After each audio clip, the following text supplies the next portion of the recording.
آداب ناظرین، انقلاب کی محفل میں آپ کا خیر مقدم ہے۔ دیوان خاص اور تعلیم نامہ کے ساتھ یہ نیا سلسلہ صحت سے متعلق آج آپ کے سامنے پیش کیا جا رہا ہے۔ زندگی ہزار نعمت ہے اور جان ہے تو جہان ہے، یہ محاورے ہمارے اجتماعی حافظے کا حصہ ہیں۔ اس کے باوجود صحت پر ہماری جیسی توجہ ہونی چاہیے، عام طور پر ویسی توجہ نہیں ہوتی۔ اس کی وجہ ہماری اپنی مصروفیات اور مشینی زندگی ہے۔ اس کے باوجود کورونا کی وبا نے گزشتہ 1.5 برسوں میں جو حالات پیدا کیے ہیں، ان میں صحت کو مرکزی حیثیت حاصل ہو گئی ہے۔ اس دوران ہر خاص و عام نے بہت زیادہ نہیں تو تھوڑا بہت صحت کی جانب توجہ ضرور دی ہے۔ اس نے اپنی صحت کو جانچنے، سمجھنے، پرکھنے اور اس کی طرف توجہ دینے کی کوشش کی ہے۔ حقیقت یہ ہے کہ روزمرہ کی مصروفیات اور ماحولیاتی آلودگی عوام کی زندگی پر اور ان کی صحت پر مسلسل اثر انداز ہو رہی ہے۔ انقلاب کے اس نئے سلسلے کی وجہ بھی اور اس کا پس منظر بھی یہی ہے۔ اس سلسلے کی پہلی قسط میں ہم آپ کی ملاقات کروا رہے ہیں ممبئی شہر کی معروف شخصیت مولانا محمود دریابادی سے۔ دریابادی صاحب محتاج تعارف نہیں ہیں، مگر انہیں طبیب کی حیثیت سے جتنے لوگ جانتے ہیں اس سے زیادہ ان کی پہچان ایک سماجی اور مذہبی شخصیت کے طور پر ہے۔ لیکن ہم یہاں ان سے ایک حکیم کی حیثیت سے گفتگو کرنے جا رہے ہیں۔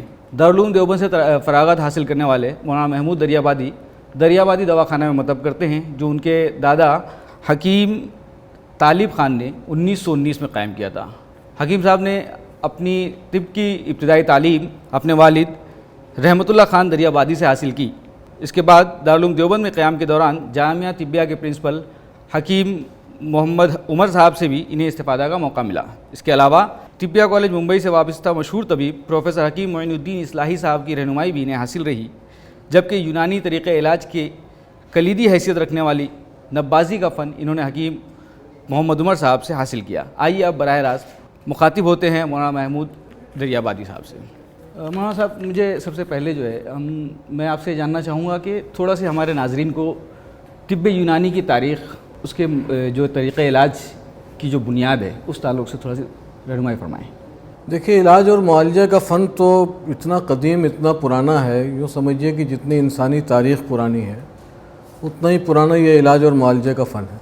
اس کو باقاعدہ حیثیت مختلف ادوار میں ملتی رہی۔ عام طور پر ایک کہا جاتا ہے کہ حضرت ادریس علیہ السلام نے اس کو ایک باقاعدہ فن کی حیثیت دی، پھر اس کے بعد ان کے جو ماننے والے تھے ان کے شاگردوں کے ذریعے یہ فن پھیلا۔ سب سے پہلے طبیب کا جو نام ملتا ہے وہ اسکلیبیوس کے نام سے ایک طبیب کا نام ملتا ہے یونان میں۔ وہ مذہبی رہنما بھی تھے وہ، تو جو لوگ ان کے پاس آتے تھے مذہب کی رہنمائی کے سلسلے میں، تو انہیں وہ جڑی بوٹیوں کے ذریعے اگر کوئی بیمار ہوتا تھا تو اس کا بھی علاج وہ کیا کرتے تھے۔ اس طرح سے بعد کے کئی صدیوں تک وہ یوں چلتا رہا کہ یہ جھاڑ اور پھونک کے ساتھ میں یہ سلسلہ علاج اور معالجے کا بھی چلتا رہا۔ سب سے پہلے 5ویں صدی قبل مسیح، حضرت عیسیٰ علیہ السلام کی پیدائش سے 5ویں صدی تقریباً سے پہلے، 5ویں صدی سے پہلے بقراط نے آ کر کے اس کو جھاڑ پھونک سے الگ کیا۔ مذہبی جو معاملات تھے اور یہ جو علاج اور معالجے کے معاملات تھے، وہ سب سے پہلے بقراط نے اس کو الگ کیا اور ایک باقاعدہ فن کی حیثیت دی علاج اور معالجے کو۔ پھر اس کے بعد سے ان کے شاگردوں میں ارسطو اور افلاطون اور اس طرح سے بہت سارے لوگ ہوتے رہے۔ حکیم جالینوس جو ہے وہ یونان کے ایک آخری طبیب تھے۔ 200 سال حضرت عیسیٰ سے 150 کے آس پاس ان کا زمانہ ہے۔ یہ آخری طبیب یونان کے جو بڑے طبیبوں میں جن کا ذکر آتا ہے وہ آخری طبیب کہے جاتے ہیں۔ اس کے بعد سے فن چلتا رہا، پھر بہت حد تک وہ ہم کہہ سکتے ہیں کہ اس کی نشاط ثانیہ جو ہے وہ اسلامی دور میں ہوئی۔ رسول اللہ صلی اللہ علیہ وسلم کے وقت میں بھی ہم دیکھتے ہیں کہ بہت سے اطباء تھے، حارث ابن کلدہ وغیرہ کا نام ملتا ہے۔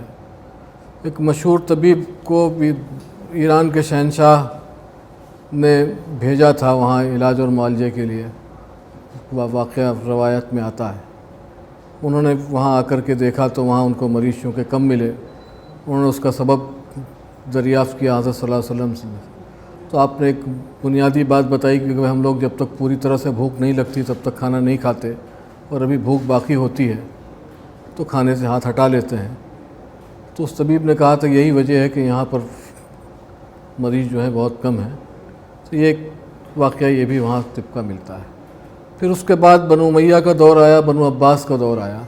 تو بنی عباس کے دور میں پھر بہت سی کتابوں کا باقاعدہ ترجمہ ہوا، یونانی کتابوں کا، بڑے بڑے اطباء کرام ہوئے، جنہوں نے طب کے ہر شعبے میں کام کیا، دوا کے اندر بھی کام کیا، جراحت جو سرجری جسے کہا جاتا ہے اس کے لیے بڑے بڑے اطباء ہوئے۔ زکریہ رازی اپنے زمانے کا مشہور سرجن تھا، ابن الحسن، ابن رشد، ابن بیطار، پھر وہ آخر میں ابو علی سینا، یہ سارے لوگ مسلمان تھے، اور انہوں نے طب یونانی مطلب طب کو جسے اسلامی طب ہم کہہ سکتے ہیں اس کے بعد، لیکن چونکہ یونان سے تعلق تھا اس ایک رواداری کے طور پر اطباء اسلام نے بھی اس کو یونانی ہی کا ہی نام دیا، اور چاہتے تو اس کو اسلامی طب بھی کہہ سکتے تھے۔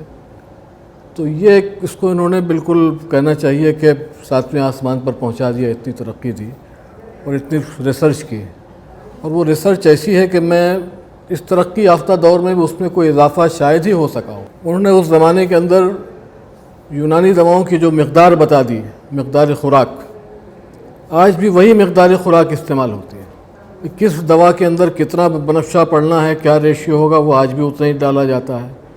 جو اس کے خواص، افعال اور خواص جو انہوں نے صدیوں پہلے بتائے تھے، آج بھی وہی افعال و خواص اس میں ہیں، اس پہ کوئی اضافہ نہیں ہوا۔ ایسا نہیں ہوا کہ جیسے بہت ساری دوائیں ماڈرن پیتھی میں ہم دیکھتے ہیں کہ پہلے عام طور پر استعمال ہوتی ہیں، بعد میں تحقیق ہوئی وہ بینڈ کر دی گئی۔ آج بھی وہ سارے فوائد ہیں۔ جب مرکبات کا دور آیا ہے تو مرکب دوائیں بننے لگی، خمیر جات ہے، معجون ہیں، جوارشات ہیں، تو وہ ان کا جو فائدہ صدیوں پہلے تھا وہی فائدہ آج بھی اس کا حاصل ہو سکتا ہے اگر مکمل نسخے سے بنائی جائے۔ تو یہ ہمارے بزرگوں کی تحقیق ہے، ان کی ریسرچ ہے۔ آج ہم لوگوں کو اس ریسرچ کو آگے بڑھانا چاہیے۔ ایک مختصر سا خاکہ میں نے آپ کے سامنے طب کی تاریخ کا پیش کیا۔ ویسے کرونا کی اس وبا کے دوران یونانی نے اپنے آپ کو منوایا ہے، نہ صرف عوامی سطح پر بلکہ سرکاری سطح پر بھی۔ اس کامیابی کو آپ کس طرح دیکھتے ہیں؟ دیکھیے، اس سے سب سے پہلے تو آپ کو طب یونانی کا نظریہ علاج سمجھنا پڑے گا۔ یونانی طب کے اندر نظریہ اس کا بنیادی یہ ہے کہ انسان کا جسم جو ہے 4 چیزوں سے مل کر کے بنا ہے۔ بلغم ہے، صفرا ہے، سودا ہے اور خون ہے۔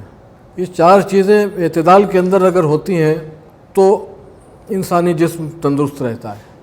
ان 4 چیزوں میں سے کوئی چیز کم ہو گئی، زیادہ ہو گئی تو انسانی جسم بیمار ہو جاتا ہے، تو اس کے علاج کی ضرورت ہوتی ہے۔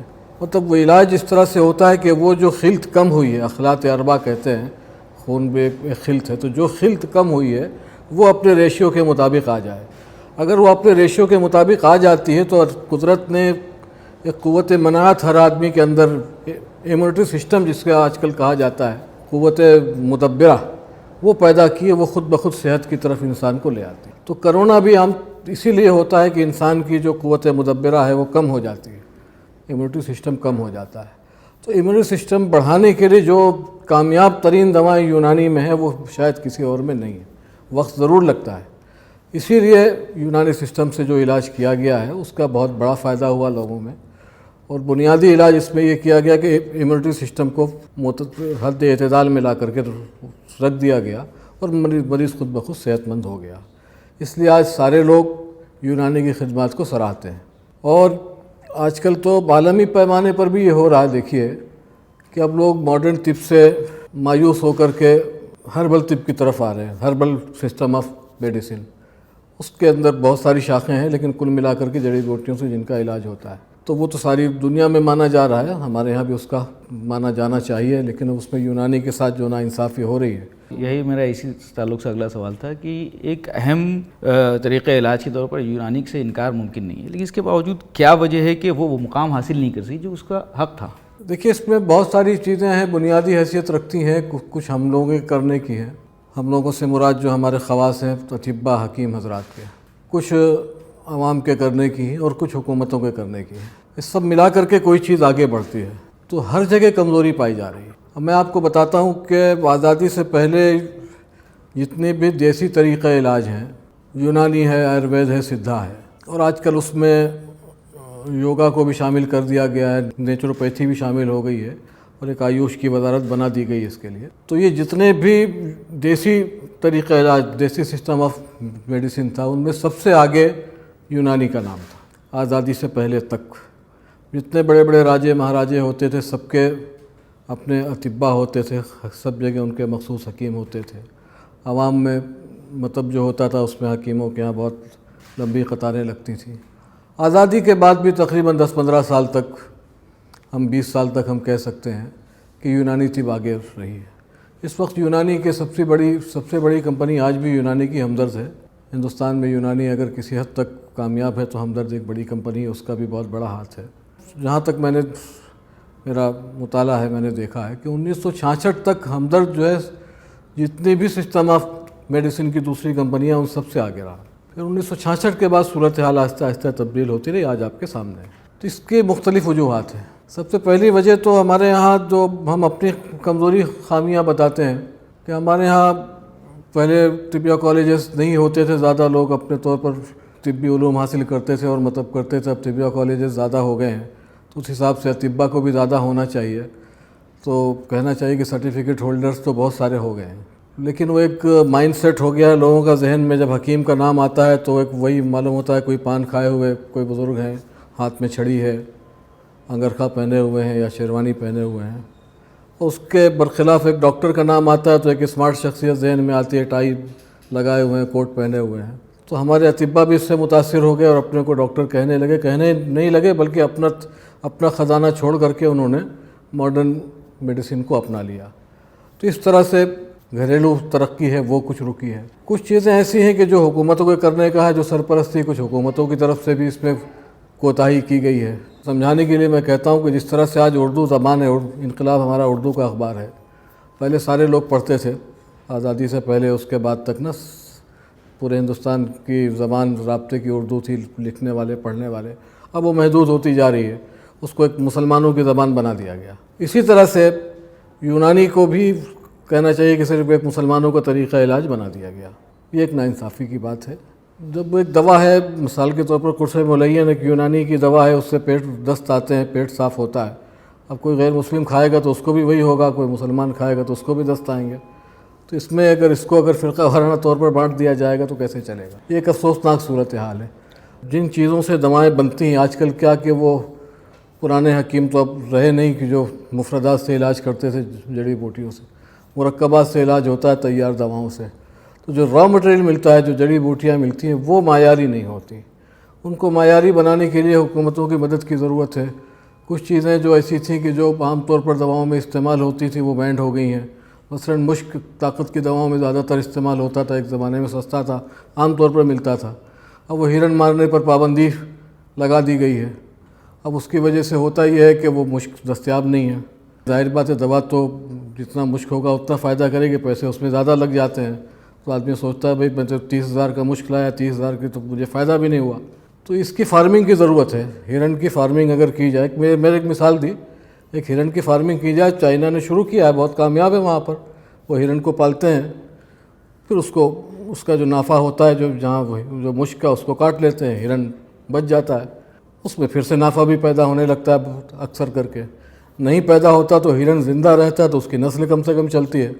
اس طرح کی تو اس سے دوائیں سستی بھی ہوں گی اور عام طور پر دستیاب بھی ہوں گی۔ اور جو جڑی بوٹیوں کی دوائیں، ان کی بھی کمرشل فارمنگ ہونی چاہیے۔ عام طور پر بنفشہ، گل بنفشہ، گاؤزما، یہ ساری چیزیں، خطبی، خبازی، یہ سب اگر ان کے باقاعدہ کمرشل فارمنگ کو اگر گورنمنٹ سپورٹ کرے تو ایک اچھا خاصا کام ہے، اچھا خاصا بزنس لوگ کر سکتے ہیں اور فائدہ بھی اٹھا سکتے ہیں۔ کسانوں کو خاص طور پر اس کا فائدہ ہو سکتا ہے۔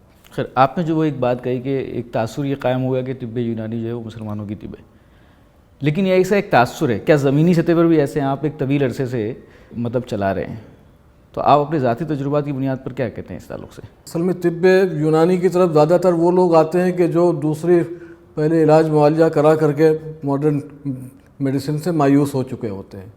تو سبھی لوگ ہوتے ہیں، غیر مسلم بھی ہوتے ہیں، مسلمان بھی ہوتے ہیں۔ تو آنے والوں میں ہم دیکھتے ہیں کہ یہ تقریباً برابر کا ریشیو کم سے کم ہمارے یہاں تو ہے۔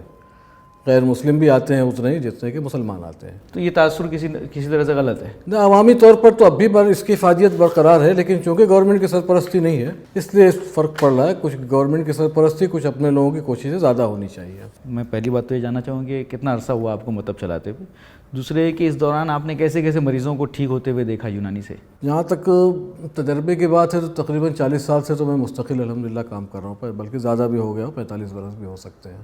تو جتنی بھی پیچیدہ بیماریاں ہیں جن کا کہیں علاج نہیں ہو سکتا، وہ یونانی میں ان سب کا علاج ہو سکتا ہے۔ یونانی کے طریقہ، ایک اصولی طریقہ علاج ہے یونانی کا۔ دیکھیے اب آج کل وہ لوگ کرتے نہیں، بلکہ میں تو یہاں تک کہتا ہوں کہ ہمارے جو نئے اطباء کرام جو تشریف لا رہے ہیں زیادہ تر وہ جانتے بھی نہیں۔ وہ ایک منزج اور مسہل کا ایک علاج ہوتا تھا۔ مثلا بخار ہے، کسی کے بخار کسی کو بہت پرانا آ رہا ہے، الگ الگ قسم کا ہے، ہوتا ہے، بخار آ رہا ہے، میعادی بخار ہے، بہت کتنا علاج آپ کروا لیجئے، پھر اس کا ٹیسٹ ویسٹ ہوتا ہے، لیکن وہ جاتا ہے یونانی سے 40 دن کے اندر اندر وہ ختم ہو سکتا ہے اگر اصولی علاج کیا جائے۔ 21 دن تک یونانی میں اس کو ایک منزج دیا جاتا ہے، وہ کیسی اس میں کچھ دوائیں دی جاتی ہیں کہ جو پورے بدن سے جو بیماری کا مادہ آپ کہہ لیجئے، بیکٹیریا کہہ لیجئے، جراثیم کہہ لیجئے، ان کو لا کر کے وہ ایک جگہ جمع کر دیتے ہیں معدے میں 21 دن کے بعد پھر وہ ایک دستاور دوا دیتے ہیں، مسہل اسے کہا جاتا ہے۔ 21 دن کے بعد جب وہ مسہل دیا جاتا ہے تو جتنے بیکٹیریا، جتنا خراب مادہ ہے وہ دست کے ذریعے خارج ہو جاتا ہے۔ پھر 25ویں دن پھر طبیب ان کو بلاتا ہے، پھر دیکھتا ہے اگر پھر کوئی بھی بیماری کا مادہ ذہن کہ بدن میں رہ گیا ہے تو پھر 1 ہفتے کا مسہل یا 11 دن کا ایک ہفتے کا منزج یا 11 دن کا منزج پھر سے دے دیتا ہے۔ اس کے بعد پھر مسہل دو مسہلوں میں یا 3 مسہلوں میں عام طور پر مریض شفا یاب ہو جاتا ہے۔ تو ایک طریقہ عام طور پر 40 دن لگتے ہیں۔ تو یہ اگر اصولی طریقہ علاج سے کام کیا جائے تو بڑی بڑی پیچیدہ کونہ بیماریاں بھی ٹھیک ہو سکتی ہیں۔ لیکن میں نے کہا کہ اب آج کل مریض بھی اتنا برداشت نہیں کر سکتا کہ وہ جڑی بوٹیاں جمع کرے، رات میں پانی میں بھگائے، صبح پکائے، چھانے اور پیے، اور اتنا وقت بھی کوئی نہیں دیتا کہ 40 دن بخار کا علاج کیا جائے، بھلے ہر مہینے میں 3 دن بخار میں آدمی پڑا رہے۔ تو اگر اصولی علاج کیا جائے تو بڑے پیچیدہ بیماریاں بھی ٹھیک ہو جاتی ہیں۔ ویسے عام تاثر یہ ہے، جیسے آپ نے خود کہا، حکیم کا ایک جو ہے وہ حلیہ سامنے آتا ہے۔ ابھی نئے دور میں جو ہے اب حکیم BUMS کر کے یونانی طب سے جو ہے پڑھ کر کے باقاعدہ ڈاکٹر بن کے لوگ نکل رہے ہیں۔ یہ ایک نئے زمانے کی اور نئی ترقی کا ثمرہ ہے۔ تو اس سے طبی یونانی کو کتنا فائدہ پہنچا؟ ملت کا فائدہ تو بہرحال اس سے ہوا، کچھ ہمارے بچے روزگار سے جڑ جاتے ہیں، کسی نہ کسی طرح ان کا پیٹ چلتا ہے اور اچھی چیز ہے۔ لیکن ایک پیتھی کے تعلق سے جب ہم سوچتے ہیں تو اتنا فائدہ نہیں ہوا جتنا ہونا چاہیے تھا۔ جتنے بچے آج میرے خیال سے ہندوستان بھر کے اندر 45 یا 50 کے آس پاس طبیہ کالجز ہوں گے جو مجھے یاد پڑ رہا ہے، شاید 65 یا ایسے کچھ ہوں گے۔ تب اس میں سے ایک بڑی کھیپ نکلتی ہے، ہر کالج سے تقریباً 40 سے 50 کے بیچ میں ہر سال بچے نکلتے ہیں۔ تقریباً 65 سے 70 ہزار رجسٹرڈ میڈیکل پریکٹیشنر ہیں یونانی کے پورے ہندوستان میں تقریباً۔ اب یہ اتنی بڑی تعداد اگر چاہے تو ایک بہت انقلابی کام پیتھی کی ترقی کے لیے کر سکتی ہے۔ لیکن وہی میں نے کہا کہ کچھ وہ جدیدیت سے متاثر ہو جاتے ہیں، کچھ احساس کمتری ہے، احساس کوتری ہے جو آپ کہہ لیجئے، اس کی وجہ سے یہ فائدہ نہیں ہو رہا۔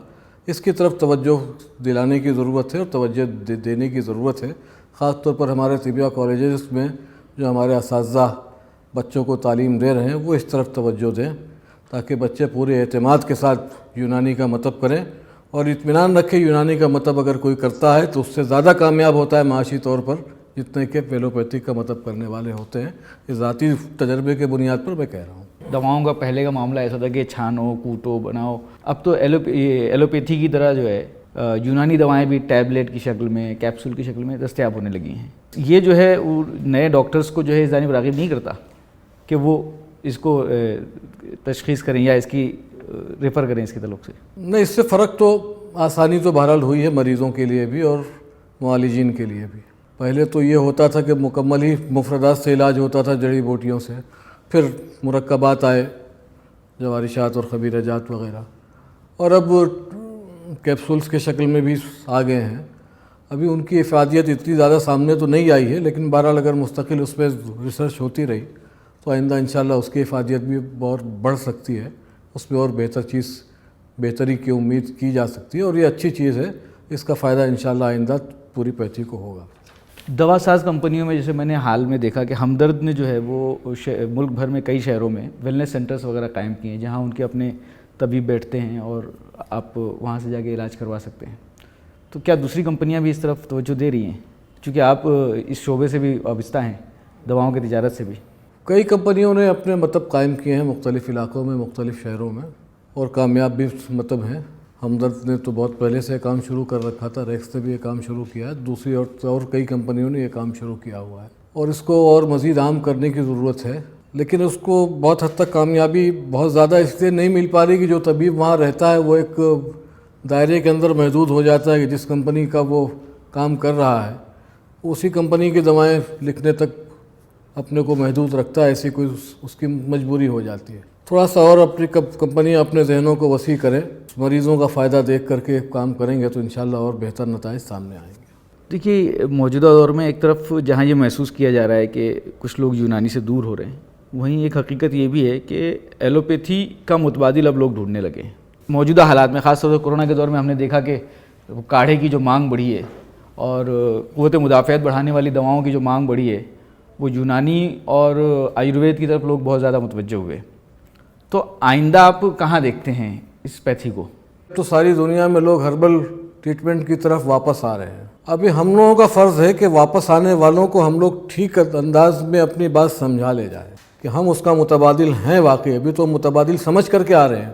وہ جب دیکھتے ہیں کہ بھئی وہی گولیاں ہم وہاں بھی استعمال کرتے تھے، ماڈرن پیتھی میں بھی وہی گولیاں ہمیں مل رہی ہیں، تو انہیں مایوسی ہوتی ہے۔ تو صحیح طریقہ علاج، اصولی علاج اگر ہم لوگ اپنائیں گے تو اور ترقی ہوگی، پیتھی کی بھی، یونانی کی بھی، اور عوام کو بھی فائدہ ہوگا، مریضوں کو بھی فائدہ ہوگا۔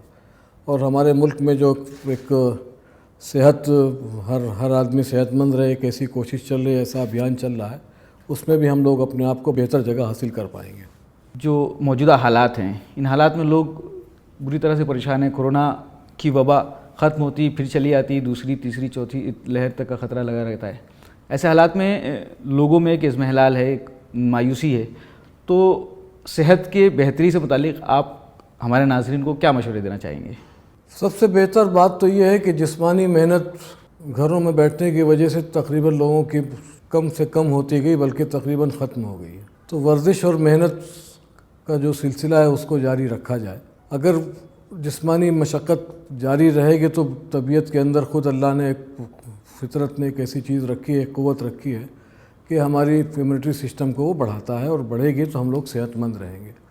باقی دیکھیے، صاف صفائی کا جہاں تک مسئلہ ہے، وہ تو ہماری مذہبی ذمہ داری بھی ہے کہ ہم اپنے علاقے کو، اپنے گھر کو، اپنی بلڈنگ کو، جہاں ہم لوگ رہتے ہیں اس پورے علاقے کو صاف رکھیں، اور طبی طور پر یہ انتہائی ضروری بھی ہے۔ اسلام میں اگرچہ صفائی کی اپنی اہمیت ہے، بہت زیادہ اہمیت ہے، لیکن اپنے علاقے جتنا زیادہ تعفن اپنے علاقے میں پایا جاتا ہے، وہ دیکھ کر کے اندازہ ہو جاتا ہے کہ ہم لوگ اپنے علاقے سے گزر رہے ہیں۔ اس کے لیے بھی کوششیں کرنے کی ضرورت ہے کہ جو صاف صفائی رکھی جائے۔ کھانے پینے میں جس طرح سے آج کل بہت زیادہ جو کیمیکل والی اشیاء چل رہی ہیں، جنک فوڈ جن کو کہا جاتا ہے، ان سے اپنے آپ کو بچانا چاہیے۔ خالص اشیاء، گھر کی بنی ہوئی اشیاء، اور اپنے جسم اور صحت کے مطابق جتنی تیل کی ضرورت ہے اتنا ہی تیل ہم استعمال کریں، جتنی چکنائی کی ضرورت ہے ہمارے جسم کو اتنی ہی چکنائی استعمال کریں، جتنی مٹھاس کی ضرورت ہے اتنی ہی مٹھاس استعمال کریں۔ یہ ہمیں اپنا ایک چارٹ کھانے پینے کا بنا کر کے رکھنا چاہیے۔ اس سے ہم انشاءاللہ زیادہ دنوں تک صحت مند رہ سکتے ہیں۔